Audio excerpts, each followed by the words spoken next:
¿Qué tal amigos? Bienvenidos una vez más a Café Coloquio. Con ustedes, Mauricio Aguirre y Raúl Cortés.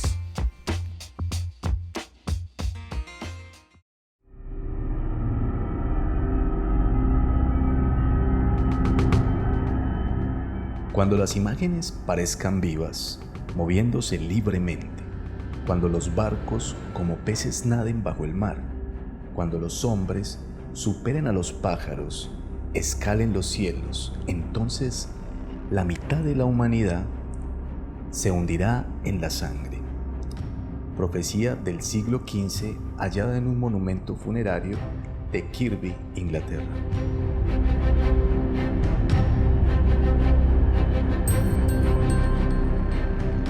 La destrucción de la humanidad es una de esas preocupaciones universales, compartidas tanto por creyentes como escépticos. No importa ni el credo, ni la edad, ni el origen o el país de procedencia. A todos se les encoge el alma cuando piensan en la desaparición inminente de la especie humana. No obstante, mientras unos destinan sus esfuerzos a la preservación de la humanidad, ya sea desde la perspectiva científica, ideológica, política, religiosa o social, otros la abocan a un final inevitable.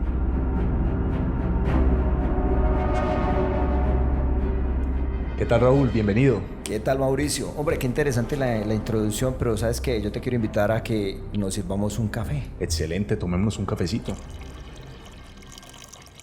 Mauricio, tema de actualidad. Vamos a hablar hoy de lo que es el reloj del apocalipsis o el fin del mundo. Así es, pero Raúl, es un tema, como lo acabas de decir hace un momento, de actualidad, pero que pienso yo que en todas las épocas ha sido un tema de actualidad, siempre ha existido esa preocupación. Sí, definitivamente, mira que hablando del tema y de este reloj del apocalipsis, pues me puse yo a investigar, a indagar, a recabar información, y es que en todas las culturas, en las diferentes etapas de nuestra historia, han habido finales o aniquilaciones, digámoslo más bien, de diferentes culturas. Y precisamente con respecto a eso, siempre se han tenido como tres etapas cuando ha desaparecido una cultura, y es que inicialmente tienen una época de gloria, de crecimiento tecnológico, en recursos. De ahí pasan a una fase de decadencia donde de pronto, digámoslo, fenómenos naturales, guerras, escasez, todo esto, caen en esa fase de decadencia. Y finalmente la tercera fase se produce la catástrofe y se desaparece la civilización. Es verdad lo que tú dices, las diferentes culturas han tenido relatos de estos finales, digámoslo así, o extinción de estas civilizaciones. Sí, tenemos muchos ejemplos, el caso de los mayas y de ciudades enteras que fueron completamente deshabitadas y desconocemos el porqué. Hay varias teorías, Raúl, al respecto. Nos dicen que acabaron con los recursos que tenían, los recursos naturales a su alrededor, y tuvieron que emigrar de estas ciudades. También se habla de pronto de algún virus o alguna enfermedad como tal. Pero que han acabado con civilizaciones enteras. Han acabado con civilizaciones. Pero el tema que estamos tocando hoy no es hablar de que se acabe una civilización o dos o X civilizaciones, sino que estamos hablando de la autoaniquilación de la humanidad. De toda la humanidad. Bueno, y es natural porque pues ahorita con la globalización estamos completamente conectados. Recuerdo hace algunos años que hablábamos un viaje que tuviste desde Medellín a Bogotá y me decías que increíble cómo se acortan las distancias. Desayuné en mi casa, almorcé en Bogotá y nuevamente estoy comiendo la cena aquí en Medellín. Claro, tú estás tocando un tema que llama la aldea mundial, ¿no es cierto?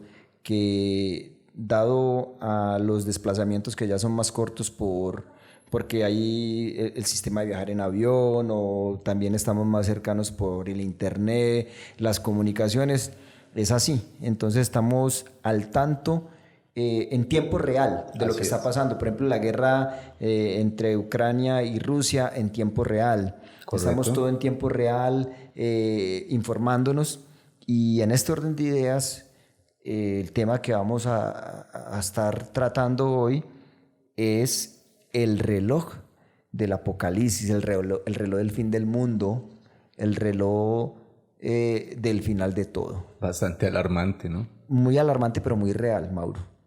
Que aquí no es generar miedo ni pánico, pero sí tocar un tema que realmente nos atañe a todos, y es el final de la humanidad, la aniquilación de la humanidad. ¿Esto surge cuándo, Raúl? Listo, bueno. ¿Por qué tocamos el tema? Como te decía ahora y le digo a los oyentes, es un tema de actualidad, pero más que porque sea un tema de actualidad, es un tema real. O sea, que nos debemos ocupar de él. Pero bueno, entonces, ¿qué es el reloj del fin del mundo? Exacto, ¿qué es el reloj del fin del mundo del apocalipsis? Entonces, mira, para eso, Mauro, nos vamos a ubicar en el año de 1945, donde pues un científico que todos conocemos o que muchos han escuchado hablar de él, que es Albert Einstein, y otros científicos de la Universidad de Chicago ayudaron a desarrollar las primeras armas atómicas en un proyecto que se llamó Manhattan. Entonces mira que quiero hacer un paréntesis. En el proyecto Manhattan pues estaba Albert Einstein, como les decía inicialmente, y también estaba un personaje, había muchos científicos atómicos, pero había un personaje muy interesante que a mí me llama la atención, y era el señor Robert Oppenheimer. Robert Oppenheimer, norteamericano. Pues este señor era un científico muy interesante, porque aparte de ser físico atómico, el hombre también estudiaba artes, idiomas. Se dice que inclusive en un mes aprendió italiano. Le gustaba inclusive leer, por ejemplo, los textos de Homero, de Platón, en griego. Y también se dice que era muy aficionado a leer este libro sagrado de los hindúes que se llama el Bhagavad Gita, o poema o cántico del señor Krishna. Entonces, bueno, este grupo... Tipo bien versátil, ¿no? Interesante. Entonces, este grupo, con estas dos eminencias y muchos otros más científicos, formaron lo que se llama el Consejo de Ciencia y Seguridad. Cuando ellos desarrollan estas armas nucleares, más precisamente la bomba atómica, pues ellos creen que están haciendo un logro pues grande, pero resulta que cuando lanzan estas dos bombas atómicas a Hiroshima y Nagasaki, este señor en particular este señor Robert Oppenheimer, se siente muy mal. Se da cuenta de la destrucción tan tremenda. Cuando hacen el primer ensayo en Nuevo México, en este desierto, pues él vio que era un éxito y lo que era la potencia de una bomba atómica. El poder la energía como tal. Pero cuando ya lo lanzaron, que fue con me acuerdo muy bien, el avión donde llevaban las bombas, se llamaba el Enola Gay. Entonces, cuando lanzan estas dos bombas en Hiroshima y Nagasaki, hombre, muere una cantidad de gente de la peor manera.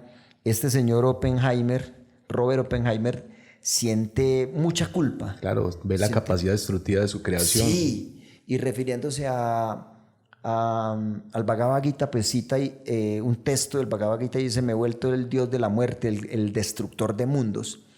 Él se sintió con mucho sentimiento de culpa, valga ahí la redundancia.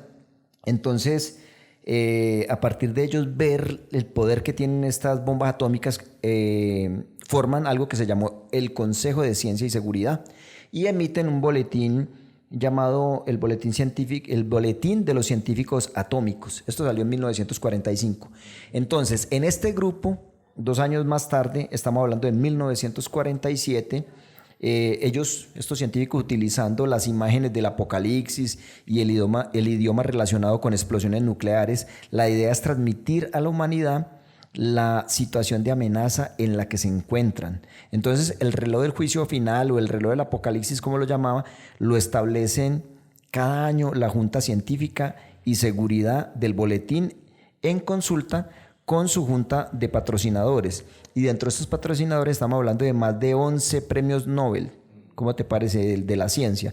Entonces, interesante. Sí, muy interesante. Así pues, entonces este reloj del fin del mundo, o el reloj del juicio final, o el reloj del apocalipsis, se ha convertido en un indicador universalmente reconocido de la vulnerabilidad del mundo ante una catástrofe global. ¿Causada por qué?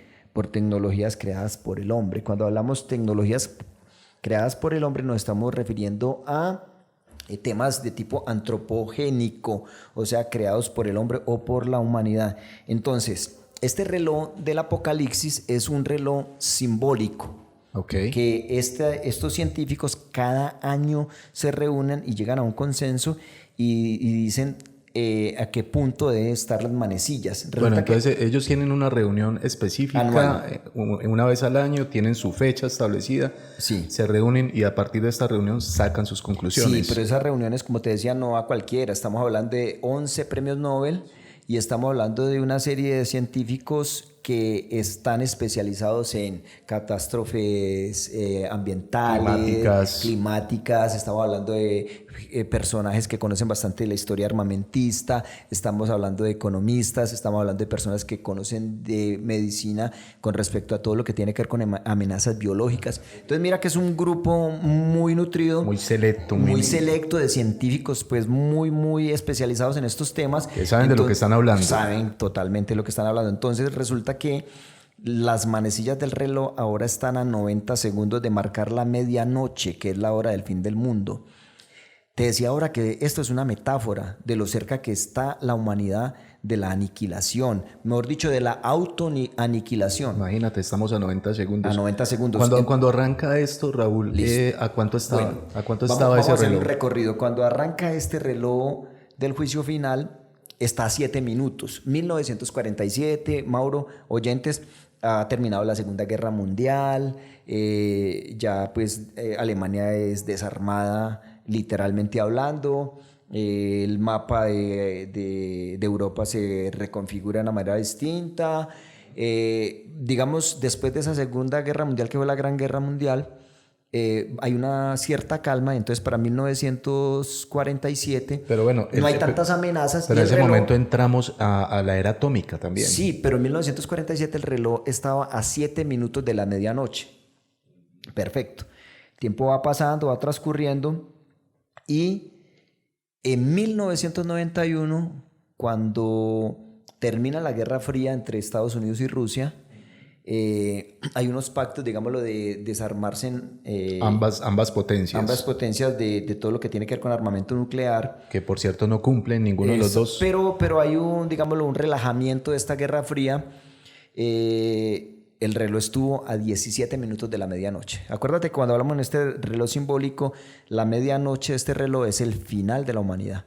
Hablando como si toda la historia de la humanidad se resumiera en un día, ¿cierto? Entonces, al final de ese día, que es la medianoche, sería el fin de los tiempos, el fin del mundo, el fin del sistema, el fin de toda la humanidad. Entonces, ese es el reloj del juicio final, para que nos contextualicemos de entonces hablabas que en el 94, en el 91 es donde más lejos estuvo de la medianoche. Estuvimos más lejos, donde estuvimos la mejor posición que hemos tenido. Sí, 17 minutos, pero es por lo que te digo, ya había terminado la Guerra Fría, no había el estrés porque estas dos potencias se fueran a atacar con sus armas nucleares, había bajado esto, había caído el muro. El muro de Berlín. El muro de Berlín, que creo que fue en el 89. Entonces se está viviendo, digámoslo, en tiempos, como unos tiempos de paz.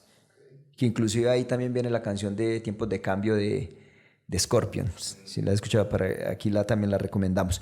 Bueno, entonces, Mauro, en un comunicado de este año, el boletín explicó, cuando hablo del boletín estamos hablando de los científicos atómicos y de este grupo que nació en 1945, Albert Einstein, Robert Oppenheimer, con estos científicos de la Universidad de Chicago.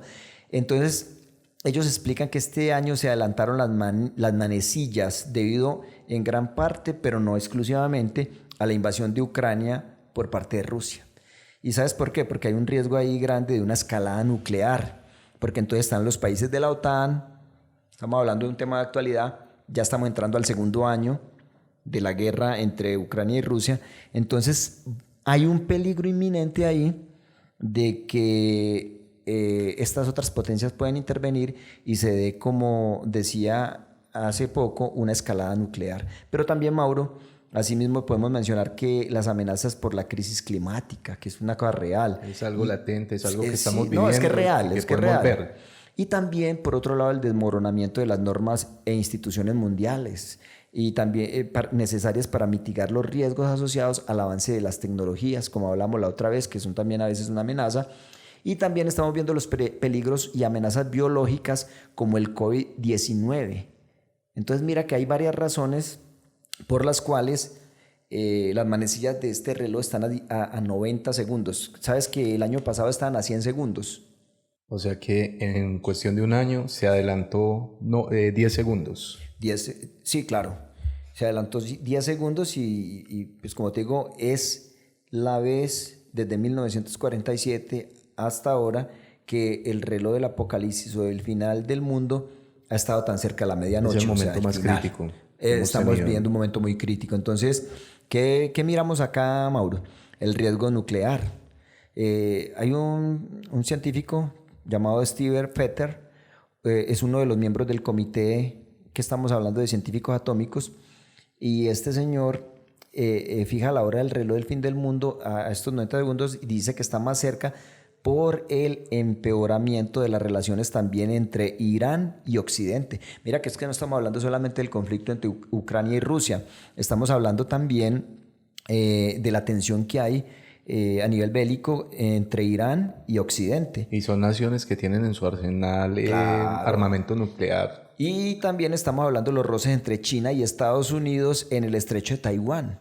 Entonces mira que este tipo de roces con naciones que están modernizadas en sus capacidades atómicas nos pone cada vez más en riesgo. Entonces por eso cada segundo estamos más cerca a la medianoche. Esto lo indicó una científica también de apellido Bronson. Ella dice que esto es una señal de que se necesitan cambios inmediatos para enfrentar efectivamente la crisis por la que estamos pasando. Mira, Raúl, que es muy tenaz lo que dices, porque mirando atrás de la historia, tal vez este es el momento donde probablemente, como lo dicen estos científicos, sí estamos más cerca de este final, porque jamás en la historia había existido tanto consumo de recursos naturales, una escalada de explotación de recursos tan intensa, tan agresiva como la que tenemos ahorita, y podemos ver actualmente el derretimiento de los cascos polares, actualmente la pandemia, que todavía la vivimos como tal. Tercer año de pandemia. Tercer año de pandemia. También lo que acabas de mencionar acerca de las posibles guerras que se pueden desatar con armas nucleares. La que ya está en curso, que es Rusia y Ucrania, pero las otras que se pueden dar, pero claro. que se puede dar esta participación de armas nucleares también que podrían acabar definitivamente con la humanidad. Es que con lo que dices, realmente estamos al borde del precipicio. Pero lo peor de todo es que nuestros dirigentes no están actuando a la velocidad ni a la escala suficiente para garantizar que nuestro planeta, Mauro, sea un planeta pacífico y habitable. Lamentablemente sabemos lo que hay que hacer, pero no lo estamos haciendo. Entonces, mira, por ejemplo, algo como... es que es una necesidad ya reducir las emisiones de carbono, pero no lo estamos haciendo. Se requiere hacer una transición a nuevo tipo de energías, digámoslo, limpias, pero no lo estamos haciendo. Entonces mira que la ciencia en cuanto a esto está clara. La ciencia está clara en cuanto a esto, calentamiento global, lo que tú decías, las emisiones de carbono, la ciencia está clara, pero falta voluntad política.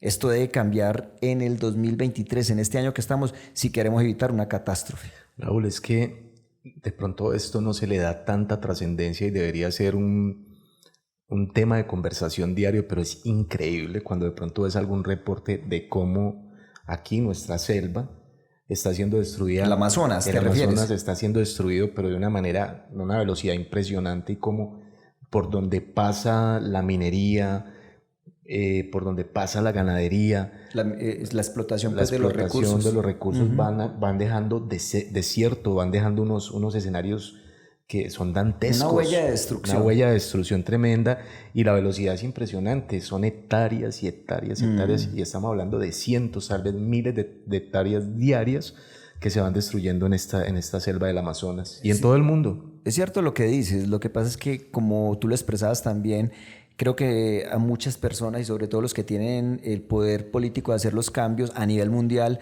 les falta asumir y tomar esa conciencia de que es una realidad.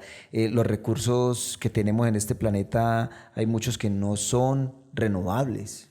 Hay muchos que se gastan y ya no tenemos forma de volverlos a recuperar o a conseguir. Entonces, con respecto a este reloj, es importante también resaltar, Mauro, que cada año, antes de terminar la nueva hora en este reloj, los miembros del boletín de los científicos atómicos se hacen 2 preguntas. Entonces es bueno que los oyentes pues, tengan idea y noción de lo que estamos hablando. Estos científicos, antes de terminar la hora para cada año de este reloj del fin del mundo, ellos parten de 2 preguntas. La primera es: ¿está la humanidad más segura que el año pasado? Esa es la primera. Y la segunda es si está la humanidad más segura que en los últimos 76 años frente a las amenazas de origen humano. Acuérdate que yo decía que cuando habla de origen humano se habla de lo antropogénico, todo lo que tenga que ver que sea creado por el hombre. Entonces se hacen estas 2 preguntas y la respuesta da la indicación de cómo se deben mover las manecillas. Entonces, si vemos que están todas estas guerras, el calentamiento global, las emisiones de carbono, los desastres naturales, las amenazas biológicas, los virus, el COVID-19, todo esto, ¿qué hace? Pues que las manecillas se adelanten. Porque hay un peligro inminente ¿de qué? De que la humanidad sufra más daños. Mira que se me ocurre algo bien tremendo, Raúl, y es que a ver, hablamos de las posibles guerras, hablamos del cambio climático, hablamos de las amenazas biológicas, también hay que tener en cuenta la parte cibernética, todo lo que tiene que ver con sistemas como... Toda la inteligencia artificial de la que hablamos la vez pasada también, cómo puede afectar la humanidad. Y mira, por ejemplo, lo que se me ocurre, y es lo siguiente. Hasta hace 20, 30 años, o quizás 70, como lo acabas de mencionar. 76 años. Éramos muy autosuficientes en el sentido en que llevábamos a cabo tareas donde teníamos que labrar nuestra tierra, conseguir nuestros alimentos, en fin, se me ocurre tal vez ir de pesca, cualquier cosa que tenga que ver con sobrevivir. Pero viejo, ahorita vas al supermercado y encuentras todo. Todo está completamente industrializado, sistematizado. ¿Qué pasa si de pronto eso se para y todo ese conocimiento que tenían nuestros antiguos, nosotros ya no lo poseemos? Entonces, ¿qué vamos a hacer? Imagínate que de pronto ya no consigamos nada en el supermercado, que nos toque regresar a la cacería o a volver a labrar la tierra. Y bueno, ¿y qué vamos a cazar si prácticamente se ha acabado con todo? Es que realmente lo que plantea pues, desde este reloj es eso. Es que son muchos factores. Se habla de fenómenos meteorológicos, como tú decías ahora. Se habla de enfermedades infecciosas, deterioro de la salud mental, desigualdades sociales y muchos más riesgos. Entonces, obviamente, eso pondría en peligro, primero que todo, la vida en el planeta. ¿A través de qué? Lo que tú dices. Si se agotan todos los recursos naturales, si el calentamiento global sigue afectando como está afectando el clima, entonces viene una cantidad y una serie de catástrofes. Y a eso le sumamos lo que venimos hablando y es la amenaza de una guerra nuclear. Lo que pasaría es que no solamente que aparezcan los recursos, que desaparezcamos de la faz de la Tierra, que la humanidad sea autoaniquilada. Tremendo. Pero mira que es muy paradójico lo siguiente. Cómo a medida que tenemos mayor avance tecnológico, se produce también mayor riesgo a una autoaniquilación. Mira, por ejemplo, un dato bien interesante que escuchaba, y es que cuando surge la creación de los vehículos y Ford y todas estas marcas empiezan a sacar estos vehículos en masa, en cadena, se supone que los vehículos eran la respuesta la respuesta a acabar con la contaminación. ¿Pero qué tipo de contaminación? La contaminación que supuestamente producían los coches que eran alados por caballos, que era el medio de transporte de aquel entonces. Entonces la respuesta a esa contaminación eran los vehículos. Supuestamente. Y hoy en día pues son todo lo contrario, son los que contaminan.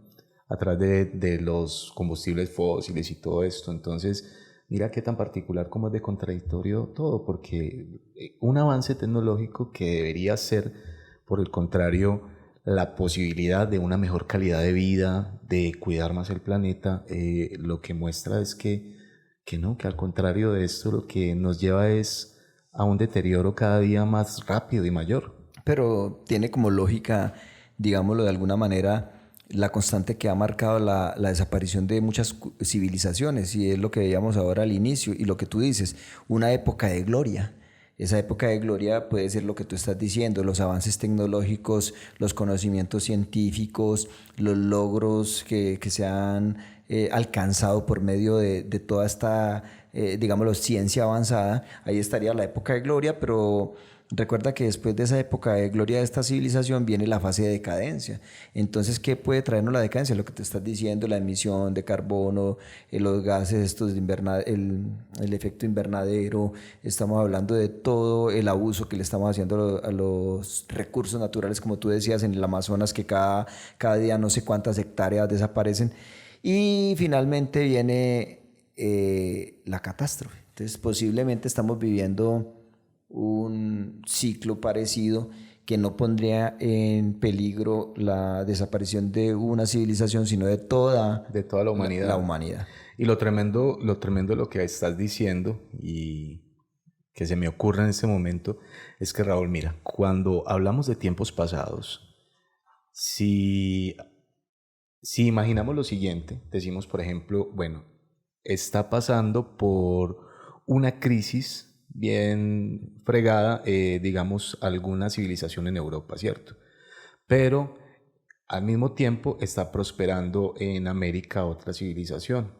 Hoy en día, pues estamos todos conectados, entonces esto nos está pasando a todos al mismo tiempo. Me parece interesante lo que dices, Mauro, porque tú con tus palabras estás diciéndolo de esta manera, y es que desde un enfoque sistémico, que quiere decir ver el mundo y todo como un gran sistema, está interrelacionados los unos con los otros. Ya no es que Europa, como decías ahora, esté separado de América, o Centroamérica, Oceanía o África, o cualquiera de estos continentes o civilizaciones, sino que estamos hablando de una visión sistémica, y es ver el mundo, es ver la humanidad como un sistema grande que interactúa, que se relaciona, y que lo que pasa en China, tú ves cómo nos afecta acá.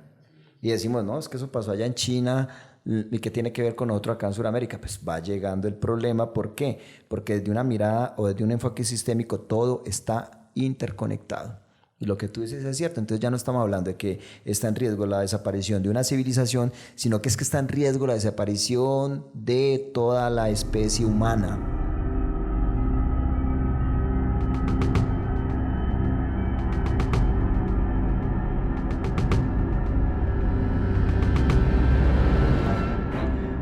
Raúl, pero conclusión, está en nuestras manos, en las manos de la misma humanidad, poder retrasar o adelantar esas manecillas de ese reloj. Interesante pregunta, y es así. Hay acciones que nosotros podemos tomar. Cuando yo digo acciones que podemos tomar, pues involucrándome, digámoslo, como especie humana, y es que sí se pueden tomar decisiones que hacen que este reloj, digámoslo, ganemos tiempo y se devuelvan las manecillas, y pudiéramos estar como en el 91, que estamos a 17 minutos de la medianoche, este reloj del juicio final. Sí hay acciones, y me parece interesante para ir concluyendo con este tema que es bien importante, y es que hubo un Foro Económico Mundial, que inclusive hace poco pasó uno en Davos, en Suiza. Este fue de Ginebra. Se fue muy reciente. Sí. Y entonces se habló de cuáles son los aspectos que están afectando, digámoslo, a nuestra civilización humana. Hablemos ya pues en términos de humanidad. Entonces, se habla que el planeta en los próximos años enfrenta una cantidad de situaciones bien difíciles y adversas. Entonces, en este foro económico mundial se dijo que hay varios fenómenos que están poniendo en riesgo la vida en el planeta. Entonces están los fenómenos meteorológicos extremos. Se habla, por ejemplo, del cambio climático que se ha acelerado. Se habla de la incidencia de inundaciones, de incendios, de sequías. Se habla de otros eventos adversos. Un 31% de los expertos encuestados en este informe lo considera un grave riesgo a corto plazo. Se está hablando de 2 años. Y casi el mismo puntaje, un 32%, dice que a largo plazo 10 años. Entonces están fenómenos meteorológicos extremos. Están las crisis de empleo y medios de vida. Entonces se habla, por ejemplo, que la pandemia ha provocado nada más y nada menos que 51 millones de personas que están o han pasado a formar parte de la pobreza extrema, imagínate, en todo el mundo. Una desigualdad social que puede aumentar. Se habla también de una polarización social, se habla de las tensiones que se alimentan por esto en los diferentes países, y todo esto unido al cambio climático ha aumentado la migración con una cifra récord de 34 millones de desplazados fuera de sus países. Esto en 2020. Eso ahora para 2023, imagínate cómo ha aumentado el nivel de personas Sí, porque desplazadas. a esta época ese número se me hace corto. Sí, no, yo creo que puede estar por el doble. Hablamos de las enfermedades infecciosas. Se habla pues que un 26% de los expertos que sondearon en este foro mantienen este factor como uno de los principales factores de riesgo para el mundo, y es un factor de riesgo a corto plazo. En un momento en que la pandemia estaba comenzando ya o está comenzando su 3er año, y con las actuales cifras récord de contagios diarios debido al auge de esta variante Omicron, inclusive ya vamos en otras variantes más distintas a esta y a veces un poco letales, aunque dicen que ha bajado pues como la tasa de muertes. ¿Y qué me dices de la salud mental, que también se ha visto muy afectada? Deterioro tremendo de la Deterioro salud mental. tenaz. Claro. Los colegios, ahorita los psicólogos tienen gran demanda. Mucho problema de salud mental entre la población de estudiantes. Sí, y bueno, y a nivel general. En general, sí. Y eso también es otro efecto de la pandemia. Ese desgaste, inclusive en psicología se llamó desgaste por pandemia. O sea, ese efecto de enfermedad mental, de estrés, de una serie de efectos en la salud mental debido a la pandemia. Entonces está, como tú dices, el deterioro de la salud mental y también lo que tratamos en un podcast anterior, que es fallos en ciberseguridad. Todos estos problemas que tenemos con lo que nos puede traer la inteligencia artificial, que veíamos la vez pasada. Entonces, todos estos factores están haciendo que la humanidad entre en un riesgo de autoaniquilación. Bueno, pero entonces, ¿qué podemos hacer? ¿Cuáles son las decisiones que debemos tomar? Y ya como individuos, independientemente cada uno de nosotros, o sea, porque podría decir yo, bueno, podemos entonces analizar este consumo exagerado, excesivo que mantenemos y empezar por allí. Buena pregunta, Mauro, porque aunque estamos hablando en términos ya, digámoslo, de otro nivel, porque son los gobernantes, inclusive de las potencias y estas personas que de alguna manera manejan el mundo, las decisiones que ellos tomen son importantes, y ahora yo lo decía, científicamente esto está comprobado, y desde la ciencia está muy claro. ¿Qué es lo que falta? Voluntad política, y sobre todo voluntad política de los grandes gobernantes. Pero tú hacías una pregunta muy interesante: ¿qué podemos hacer nosotros como individuos? Mira que yo aprendí hace muchos años, tal vez fue en la universidad, no recuerdo bien, pero aprendí algo que a mí me llamó mucho la atención y quisiera compartirlo contigo, Mauro, y también con los oyentes. Y lo primero que podemos hacer nosotros es cambiar nuestro metro cuadrado. O sea, tu entorno inmediato. Interesante. Sí, y entonces desde allí, ¿tú qué? Tú preocuparte por el medio ambiente, por reciclar, por reutilizar. Mauro, preocuparse uno... Se llama así, nuestro metro cuadrado. Nuestro metro cuadrado es tu contexto inmediato. Entonces ahí donde estás, en tu casa, en tu trabajo, donde tú compartes, tú debes hacer lo posible por cambiar tu metro cuadrado. Desde ahí nosotros podemos promover un cambio, y si queremos que haya un cambio grande, empecemos por cambios pequeños. Acuérdate lo que dice la teoría del caos, ¿cierto? Que un pequeño aleteo de una una mariposa puede ocasionar una tormenta en otro continente, ¿no es cierto? Entonces, un pequeño cambio puede generar un cambio grande. Entonces, yo creo que es tener esa mentalidad y empezar por nosotros mismos para que podamos de alguna manera ir retrocediendo ese minutero del reloj del apocalipsis y retardar un poco más para que muchas generaciones puedan disfrutar de este mundo, de este planeta. Y mira, qué interesante lo que acabas de decir, Raúl, porque por lo regular le damos mucho garrote a la humanidad y nos damos mucho garrote a nosotros mismos, pero es que la gente en general sigue las propuestas de sus gobernantes y la información que le llega como tal, pero entonces es importante lo que acabas de decir, que es tomar conciencia, poner en práctica lo que acabas de decir acerca del metro cuadrado, que me parece una teoría bien interesante, muy acertada de tu propio metro cuadrado, y empezar a generar esos pequeños cambios y empezar a masticar esa información que nos llega para poder cambiar las condiciones de este planeta. Y desde los espacios que tengamos, por ejemplo, en este caso nosotros desde el podcast podemos incentivar y hacer un llamado a cuidar el medio ambiente. ¿Desde dónde? Desde nuestros hogares, enseñándole a nuestros hijos, enseñándole a estas personas que tenemos a cargo de una conciencia ambiental, de un respeto por los animales, por el medio ambiente, por la fauna, por todo, ¿no es cierto? Entonces, por todo nuestro entorno. Sí, por todo nuestro entorno. Por el otro también, por el ser humano. Y hay un concepto y algo que podría ser tema de un próximo podcast, y es optar por el minimalismo. En cuanto a lo que tú hablas, Mauro, del consumo, ¿sí?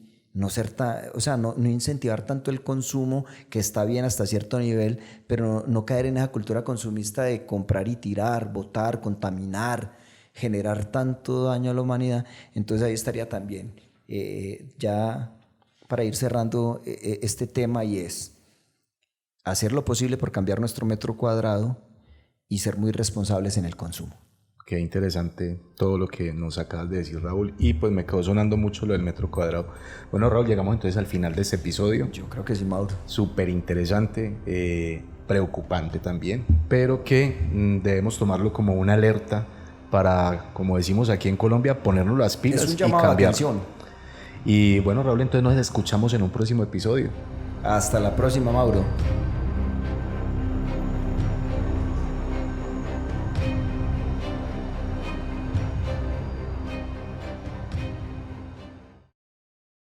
Acabas de escuchar Café Coloquio Podcast. No olvides suscribirte en nuestras redes sociales. Nos puedes encontrar en Facebook como KFE Coloquio Podcast y en Instagram igualmente como KFE Coloquio Podcast. No olvides buscarnos también en YouTube y recuerda que estamos en las principales plataformas de streaming. Hasta un próximo episodio.